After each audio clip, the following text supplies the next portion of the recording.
We're back with political expert Craig Smith. One other proposition, Craig, Prop 19, legalizing pot, based on your experience or lack thereof. Well, I've never enjoyed marijuana. I've never had it, let alone inhaled it. But I believe that we are distracting law enforcement by having them enforce laws against marijuana.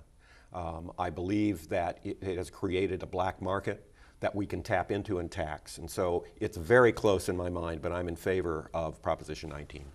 I agree. Legalize pot. Persuasion is your field. You are a former speechwriter for President Ford. You worked for President Bush. The bully pulpit is an important, maybe the most important asset that a president has, aside from his constitutional powers, or one of the most important. Speak to the art of persuasion. Our guest next week, as you know, Chris St. Hilaire, has just written a book on that. But persuasion is so important in our personal lives, in our family lives, in political and corporate. And you told me once what a thrill it was for you as a young speechwriter to hear the President of the United States, then President Ford, speak the words that you had written. Yeah, it was an incredible time for us.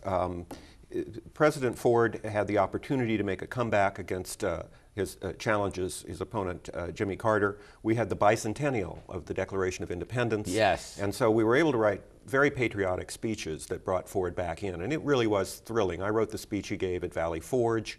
I helped with some of the other speeches.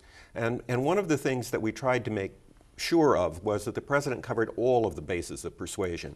Was he credible for his audience? Did he tap into an emotional state that was conducive to his message? Did he have good evidence supporting his arguments? Were the speeches organized in a way that people could understand? All of that's part of persuasion, and it's very important in our lives. And do you adjust, as a speechwriter, your words to suit the personality of the president then in office? Yeah, you do an assessment of the persona that this person projects, and you try to learn about that. You read about how they talked. I went through all of past speeches that President Ford had given to try to capture that essence for him. But you do have the opportunity, once you're trusted by the client, by the president, to change them a little bit and make them a little more eloquent. And I think we did that for Ford, and I worked with President Bush Sr. to do the same kind of thing. Isn't it true that real leaders move the country in the direction that they feel the country needs to move, whereas politicians pander to the pre-existing biases and prejudices of the audience? Yeah, I think that's a real good point. And very often this takes a campaign of persuasion. It isn't just one speech. You know, if you look at Franklin Roosevelt, he gave the inaugural address, which moved us a little bit and told us, you know, the only thing we have to fear is fear itself, but we need these programs. And then he came forward with fireside chats once a week, and then he came forward with his programs. And it was that campaign of persuasion that sustained the New Deal, not just one speech. We had eloquent members of Congress over the many years, and you can name many as could I. And I wonder where today are the lions of Congress? Where are the profiles in courage? It's become so raucous, so partisan, so off-putting. Why? Yeah, I couldn't agree with you more. I mean, one of my heroes was Margaret Chase Smith, the senator from Maine, who in 1950, right after McCarthy first came on the scene, she attacked him on the floor of the Senate. That was a profile in courage.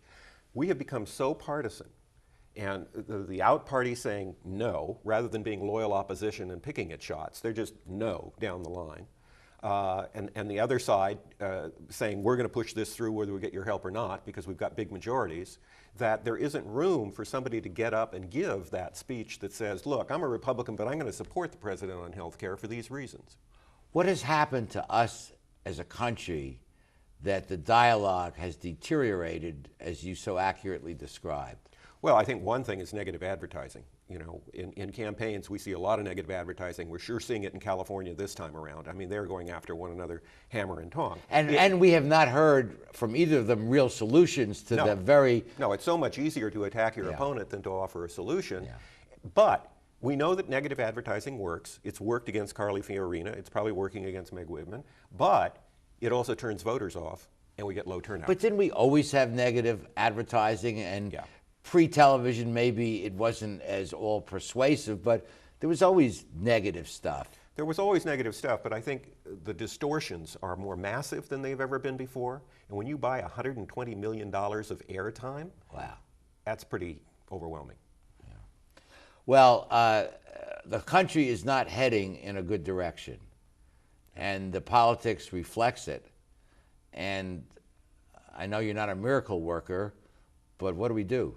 Well, I think the president has lost his touch with the people. He was a great campaigner and gave great speeches. The speeches of Barack Obama after the Iowa caucuses, after the South Carolina primary, these were fantastic speeches that moved people. They turned out for hope and change. And he became president, and he suddenly kind of withdrew. He operates off of a teleprompter, for which Fritz Mondale has recently criticized him. He doesn't seem emotionally engaged, and it's turning people off. He ran a much better campaign Yes. than he has the first 2 years of his presidency. Well, and he's also let down a lot of his constituents with the things he's done. Okay. We'll be back with the rest of our show after these messages.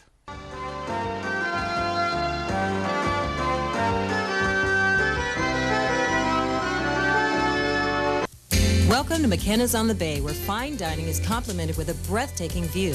McKenna's is a restaurant of incredible ambiance, providing service and cuisine with style, class, and romance. The menu offers a variety of appetizers, serious seafood, prime steaks, an oyster bar, and specialty entrees for either lunch or dinner. McKenna's on the Bay features patio dining, nightly entertainment, and 2 banquet facilities. No matter what your occasion, McKenna's on the Bay is like being on vacation. Join us today at McKenna's on the Bay. Founded in 1976, Polly's Gourmet Coffee is Southern California's most complete gourmet coffee store. Polly's has the best tasting coffee, freshly roasted every day right in the store, plus a wide selection of teas, an in-house bakery, espresso bar, patio dining, and more. We also offer Wi-Fi, free internet access for all of our customers. Our nationwide clientele agree when it comes to coffee, there's only one name to remember, Polly's. 4606 East 2nd Street, welcoming you into Belmont Shore.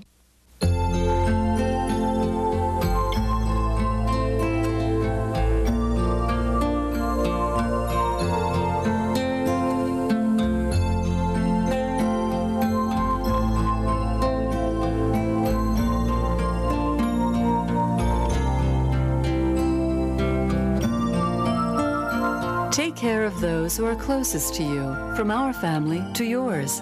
McCarty's Jewelry, since 1932. How do you like your chances the rest of the way? I got no idea. But I do know that if we stay with Naples Rib Company, at least we won't go hungry.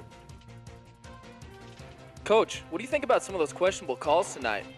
Yeah, but if you want a sound call, I'd call Naples Rib Company. You can't miss on that call. Then Naples Rib Company is part of your game plan? There really is nothing more motivating than a great barbecue meal at Naples Rib Company. Victory or not, Naples Rib Company, great game plan. Fascinating discussion with our political expert, Craig Smith. Now, the election is coming up, November 2nd. Whatever you feel, make your voice heard. Vote in the election. Study the ballot propositions. These are important. They affect our future. Make a thoughtful and informed decision exercising your right to vote. And Craig, I know you share the view that we've given so much in our history over 200 years to assure the right to vote, to create it, to get it for women, that we really owe it to those that sacrificed that we exercise that vote. Absolutely. Everybody should turn out, whether they agree with you and me or not. We want them out there because this is a democracy and it won't function unless they get out and vote. Amen to that. Thanks so much for being with us. Please join us next week for the next edition of Straight Talk. Good night, everyone. Straight Talk has been brought to you by Southern California Edison, the Press Telegram, and Long Beach Magazine. And remember, Straight Talk is viewable worldwide 24/7 at straighttalktv.com.